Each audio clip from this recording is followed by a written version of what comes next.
Alright, so we're asked to talk about the hero's journey, and I chose to, as for my example, I chose to use the movie The Incredibles.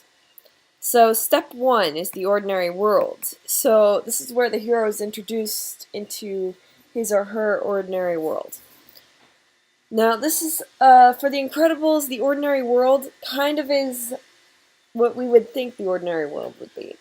So, if you don't know the premise of that, it's basically where superheroes were required and then people shot them down.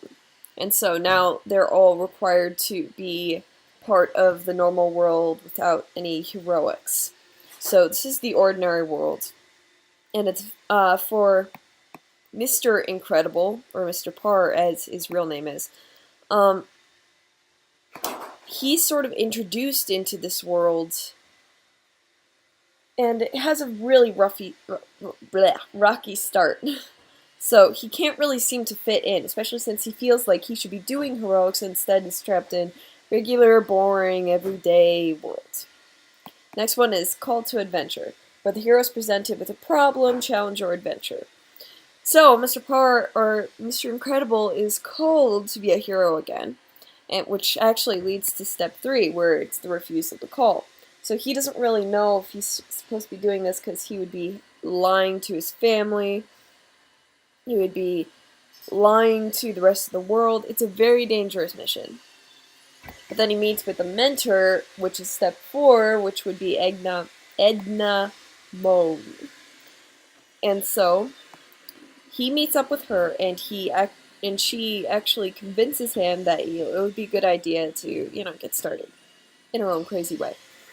Next one is Crossing the Threshold, where the hero fully enters the special world in the story for the first time, which in this case it would be Mr. Incredible's first mission in a very, very long time.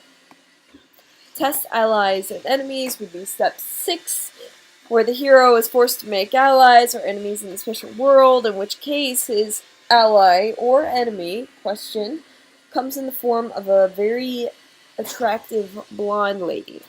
Now, she's very mysterious. We don't actually know a whole lot about her. We just know that he was the one that she contacted for this entire mission. There's something very strange about her, so she's not one to be trusted. But we have to follow her around to see what she has up her sleeve.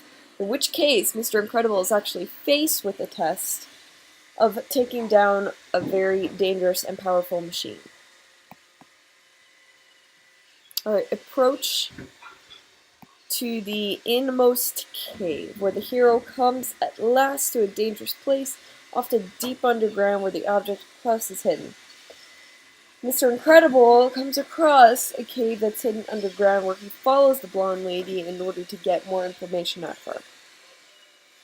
The Supreme Ordeal, this is where the moment in which the hero touches the bottom, he usually faces the possibility of death, brought to the brink in a fight with a mystical beast. Actually, this is not a mythical beast, though, in a way. This is actually a kid.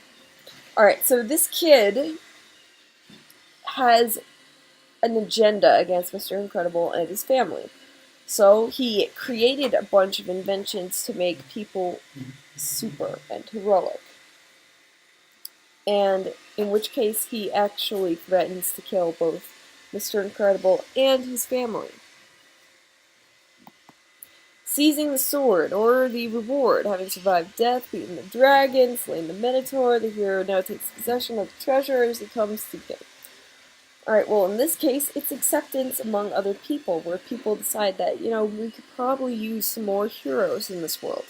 Probably a good choice, and so they're finally accepted once again. They do have to continue their normal jobs just to keep their identities, but their main occupation is to be a hero. Road back. The hero is not out of the woods yet. Hints for the sequel. Resurrection. The hero emerged from the special world transformed by his or her new experience. Alright, the resurrection is something that actually may or may not happen in most films. It actually depends. Usually this is for a little freak out to make us think that the hero is actually dead. But in the end, after all the experiences, the hero finally makes it out alright. and they can use these experiences over and over again, completely baffling the villain or mythical beast or whatever. Turn of the elixir. The hero comes back to the ordinary world, but an adventurer, but meaningless unless he or she has brought back the elixir treasure or something else from the special world. Which means the power of family and the trust that they've bond together. That's what this whole thing has been about. So that is the main points, and that is the hero's journey.